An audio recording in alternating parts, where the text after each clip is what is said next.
Hello दोस्तों, आप लोगों का अपने YouTube चैनल जेनिथ क्लासेस 91 पर स्वागत है। हम लोग यहाँ पर आज रसायन विज्ञान में सीखेंगे आभासी एकाणुक अभिक्रिया। आभासी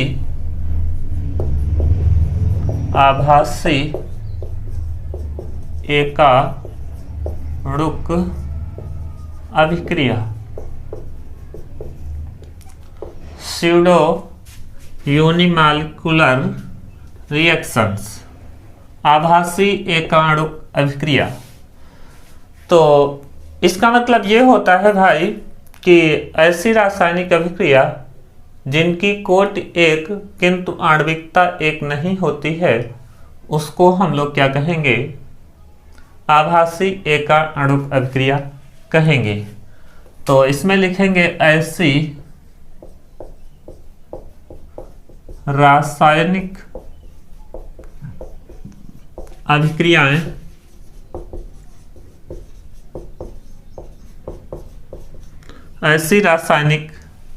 अभिक्रियाएं नहीं बल्कि अभिक्रिया कर दीजिए। ऐसी रासायनिक अभिक्रिया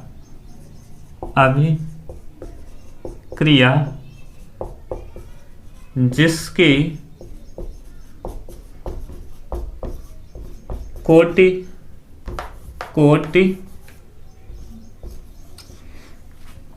क्या होगी? ऑर्डर जो होगा वो एक होगा, कोटि एक, किंतु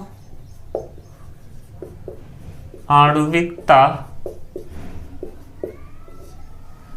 एक नहीं होती है, या कह दीजिए दो होती है। ठीक है, आणविकता दो होती है। आभासी एकाणुक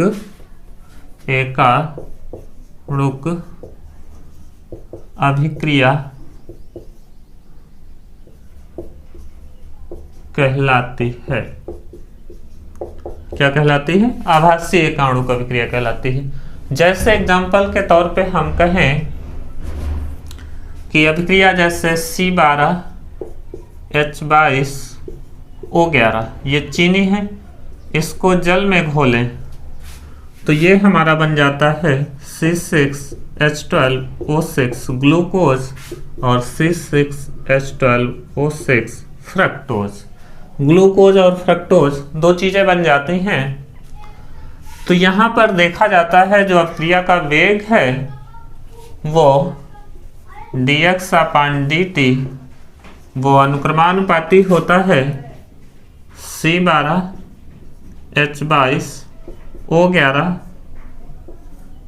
की सांद्रता पर और H2O की सांद्रता पर निर्भर नहीं करेगा, क्योंकि यहाँ पर H2O जो होगा उसकी सांद्रता पर अभिक्रिया का वेग निर्भर नहीं करता। ये प्रायोगिक रूप से ज्ञात किया गया है। तो यहाँ पर जो हमारी कोटि हो जाएगी, अर्थात जो कोटि होगी वो केवल क्या होगी? क्योंकि यहाँ पर अभिक्रिया का वेग केवल चीनी की सांद्रता पर ही निर्भर कर रहा है, तो कोटि एक हो जाएगी, जबकि आणुविकता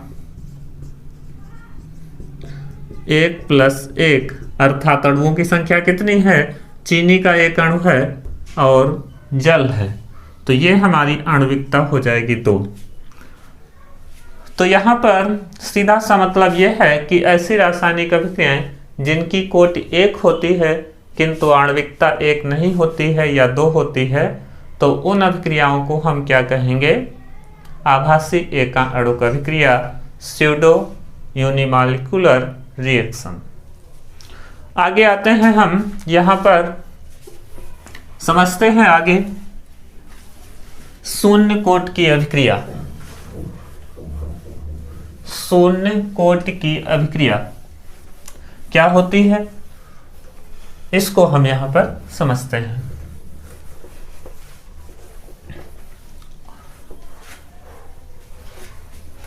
एक मिनट देखिए भाई, शून्य कोट की अभिक्रिया, शून्य कोटि की अभिक्रिया, जीरो ऑर्डर रिएक्शन, अभिक्रिया।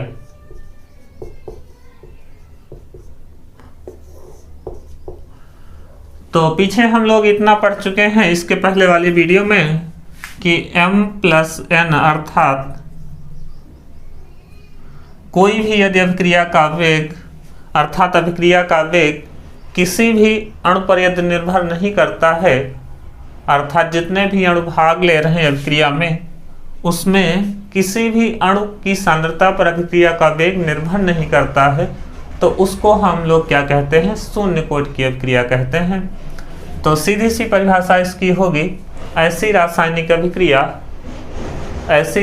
अभिक्रिया जिसका वेग अभिकारक के किसी भी सांद्रता पर निर्भर नहीं करता है, शून्य कोट की अभिक्रिया कहलाता है। तो यहाँ पर ऐसी रासायनिक अभिक्रियाएं,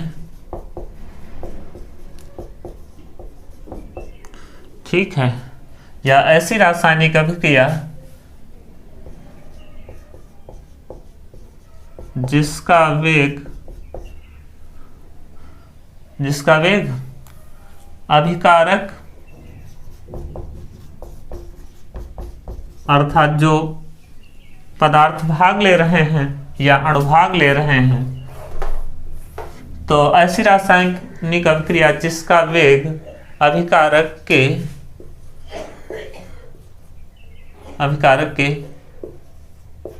किसी अणु की, ऐसी रासायनिक अभिक्रिया जिसका वेग अभिकारक के किसी अणु की सांद्रता पर निर्भर नहीं करता है, शून्य कोट की अभिक्रिया कहलाता है। अभिक्रिया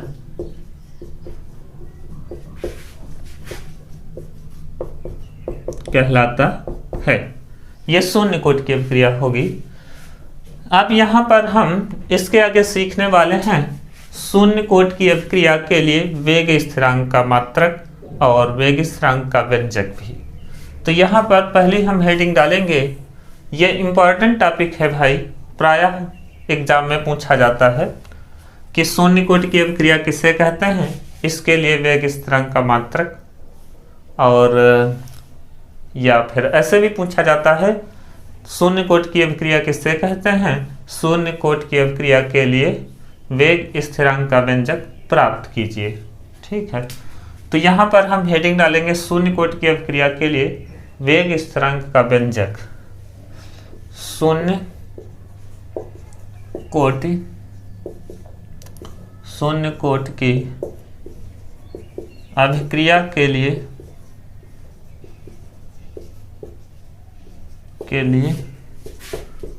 वेग स्थिरांक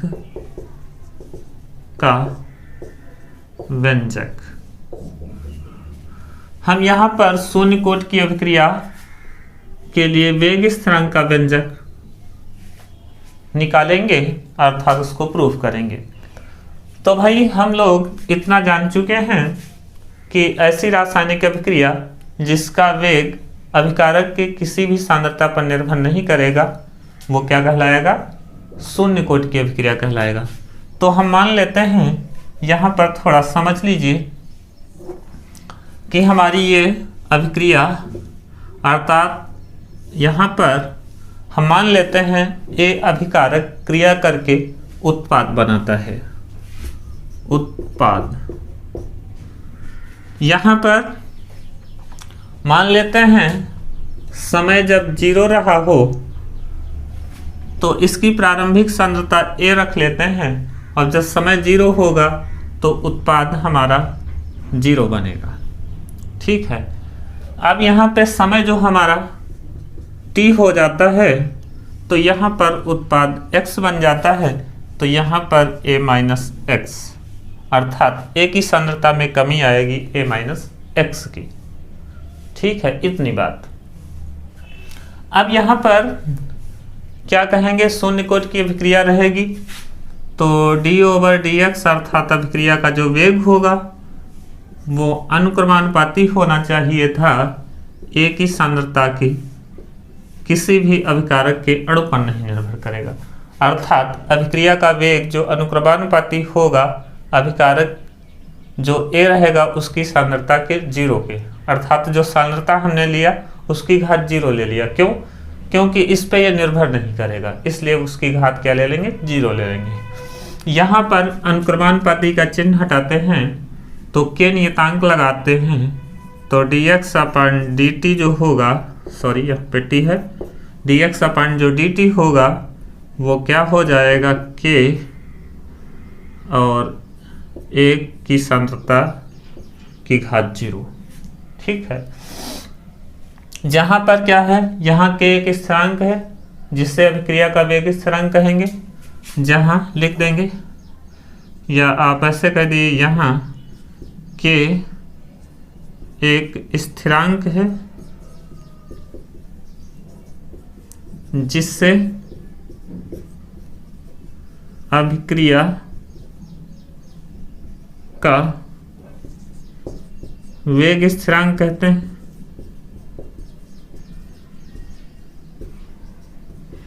तो यहां पर देखिए dx/dt और ये बराबर k और इसकी घात एक की सांद्रता की घात 0 है, तो किसी की घात 0 हो जाता है तो उसका मान 1 हो जाता है, आप लोग सीख चुके हैं। तो यहाँ से हमको मिलेगा, इसको यदि हम थोड़ा सा हल करें तो dx बराबर k dt, क्या मिलेगा? dx बराबर k dt। ठीक है, ये हमारा एक ऐसा संबंध आ जाएगा। इस संबंध में क्या करेंगे? दोनों पक्षों में समाकलन करेंगे। तो जो हमारा ये संबंध मिला है dx बराबर k dt, इसका दोनों पक्षों में क्या करते हैं? समाकलन करते हैं। एक बार यहाँ लिख देते हैं dx बराबर k dt, दोनों पक्षों में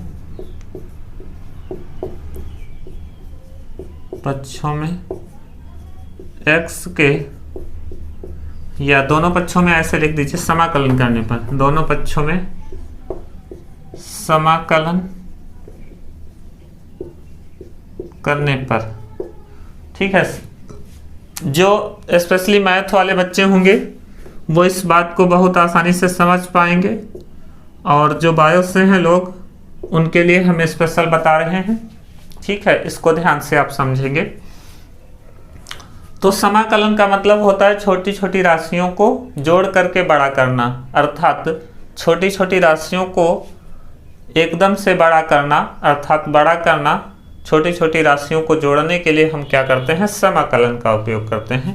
तो समाकलन सम मतलब s का बिगड़ा हुआ रूप होता है, तो ये हो जाता है आपका समाकलन dx, और जो यदि k या कोई संख्या नियतांक होती है वो समाकलन के बाहर निकल आती है, तो k बाहर निकाल लेंगे और ये dt हो जाएगा। अब यहाँ dx है तो x की घात पहले 0 ले सकते हैं। ठीक है, तो क्या ले लेंगे? यहाँ पर 1 होगा गुणे में इसके, तो 1 को क्या ले लेंगे हम? x की घात 0 ले लेंगे, क्यों? यहाँ पे dx है तो x की घात 0 dx, और ये k हमारा तो बाहर है ही है, और इंटीग्रेशन अर्थात समाकलन, तो यहाँ पर dt है तो t की घात 0 dt ले लेंगे। अब एक सूत्र होता है यहाँ पर देखिए, इंटीग्रेशन x की पावर n dx बराबर x की पावर n प्लस 1 अपान n प्लस 1 प्लस समाकलन स्थिरांक c, इतनी बात होती है। ये मैथ वाले जरूर पढ़े होंगे लेकिन बायो वालों को नहीं पढ़ा, मतलब पढ़ा नहीं होगा, ये उनके सिलेबस में नहीं होता है। या आप फिजिक्स में कभी प्रारंभिक अवकलन और समाकलन देखा हो तो आप लोगों को याद भी होगा, हो सकता है। तो यहाँ पर n का काम कौन कर रहा है? 0 कर रहा है, तो x की घात 0 प्लस 1 ये पावर में हो जाएगा, और अपान में 0 प्लस 1 बराबर k, तो हमारा हाई है ये, ठीक है, नियतांक, और ऐसे हो जाएगा टी की घात 0 + 1 अपान में 0 + 1 समाकलन स्थिरांक c लगा दिया। इसको हल करेंगे 0 + 1 1 हो जाता है और नीचे x 1 + 0 अर्थात 1 हो जाता है।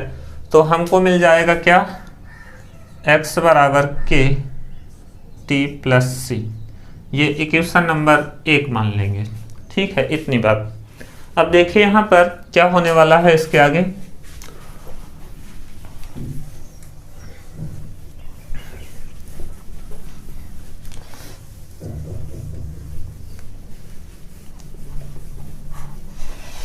एक मिनट यहाँ पे रिजल्ट निकाल देते हैं इसका, तब आप लोग नोट करेंगे इस चीज को। तो यहाँ पर देखिए ये x बराबर kt + c हो गया, जहां पर c क्या है, एक स्थिरांक है। ये हमारा जो संबंध आया है x बराबर kt + c, जहां पर c क्या है, समाकलन स्थिरांक है। यहाँ c क्या है, समाकलन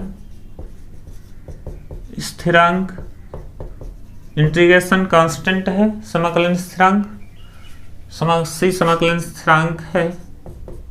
तो समाकलन स्थिरांक c की वैल्यू निकालते हैं। कहाँ से निकालते हैं, देखिए ये हमारी अभिक्रिया है। प्रारंभिक मात्रा a थी, समय t था, तब उत्पाद क्या बना था, 0। तो यहाँ पर ये उत्पाद है, यही क्या कहलाएगा, x का मान। तो जब हमारा x बराबर 0 है तब t बराबर भी 0 रहा है, या आप ऐसे कह दीजिए जब t बराबर 0 है तो उत्पाद भी हमारा 0 रहा है। ठीक है, इतनी बात। तो यहाँ पर x और t की वैल्यू रख दीजिए, तो x के स्थान पे 0 हो जाएगा, k × t के स्थान पे भी 0 हो जाएगा, प्लस c। तो c बराबर हमको क्या मिलेगा, 0। ये c का मान समीकरण 1 में पुट कर देंगे। यहाँ पे देखिए, तो लिखेंगे c का मान समीकरण 1 में रखने पर, c का मान समीकरण 1 में पुट करेंगे तो क्या हमको मिलेगा, x बराबर kt + c के स्थान पे 0 हो जाएगा, kt + c के स्थान पे 0 ना, c की वैल्यू 0 है। तो यहाँ पर आगे हम लिखते हैं, एक मिनट, इतना समझ गए हैं आप। तो x बराबर kt हो गया, x बराबर kt, यहाँ से k बराबर निकालें तो x/t हो गया। यहाँ पर क्या है, k क्या है, k क्या है, वेग स्थिरांक, k क्या है, वेग स्थिरांक। तो वेग स्थिरांक बराबर x/t आ गया, जहां पर x क्या है, पदार्थ की मात्रा है, t टाइम है, और k क्या है, आपका समाकलन बता रहे हैं क्या दिमाग में। ये है हमारा शून्य कोट की अभिक्रिया के लिए वेग स्थिरांक, k की वैल्यू क्या है, वेग स्थिरांक कहलाएगी। तो यहाँ पर k का मान आ गया, अर्थात वेग स्थिरांक का मान आ गया, सूत्र आ गया, व्यंजक आ गया।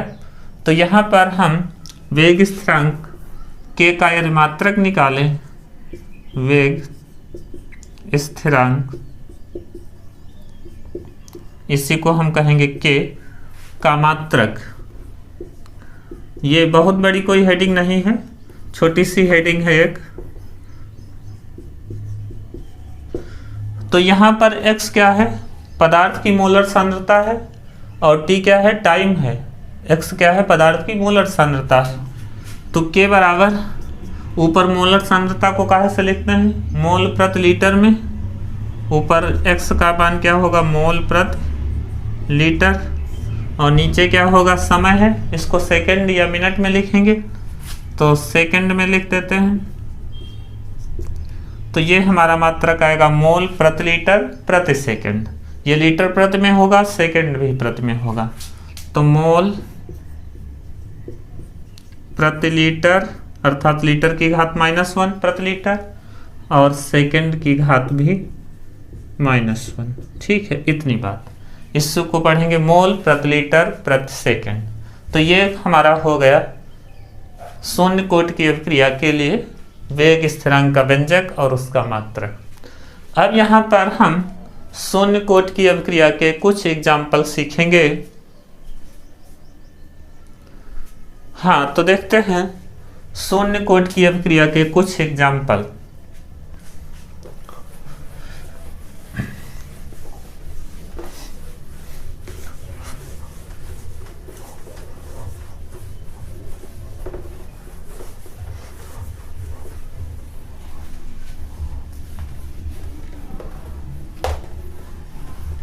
शून्य कोटि की अभिक्रिया के लिए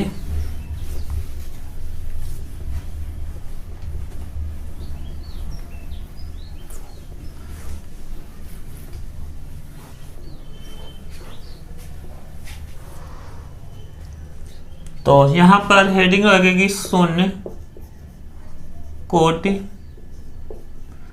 की अभिक्रिया के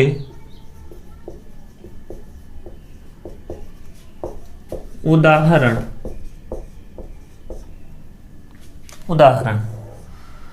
तो यहां पर हम कुछ उदाहरण पढ़ेंगे शून्य कोटि की अभिक्रिया के लिए। तो पहला एग्जांपल हमारा क्या है कि H2 और I2 मिल करके 2HI बनता है। ठीक है, 2HI बनता है। तो यहां पर देखा जाता है कि जो अभिकारक H2 और I2 हैं, ये अभिक्रिया के वेग को निर्धारित नहीं करते हैं, प्रायोगिक रूप से देखा गया है।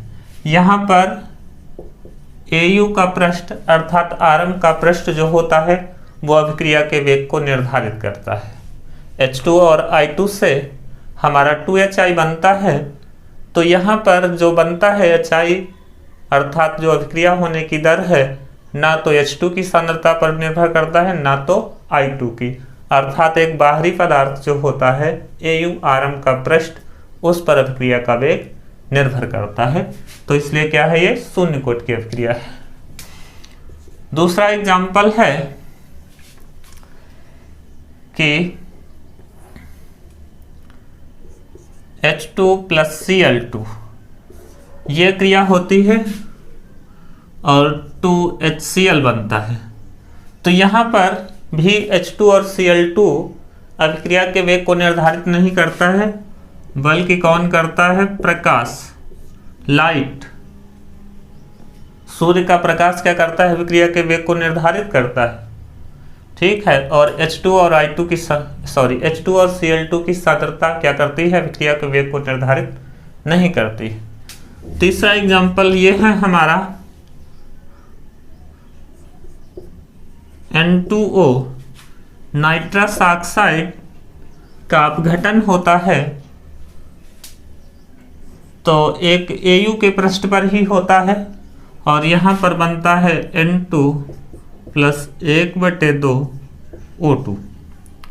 तो यहाँ पर जो अभिक्रिया हो रही है उसका वेग भी AU पृष्ठ अर्थात आरंभ अर्थात गोल्ड के पृष्ठ पर निर्भर करता है अभिक्रिया का वेग, और N2O नाइट्रस ऑक्साइड की सांद्रता पर निर्भर नहीं करता है। तो ये हमारे कुछ हो गए शून्य कोटि की अभिक्रिया के उदाहरण।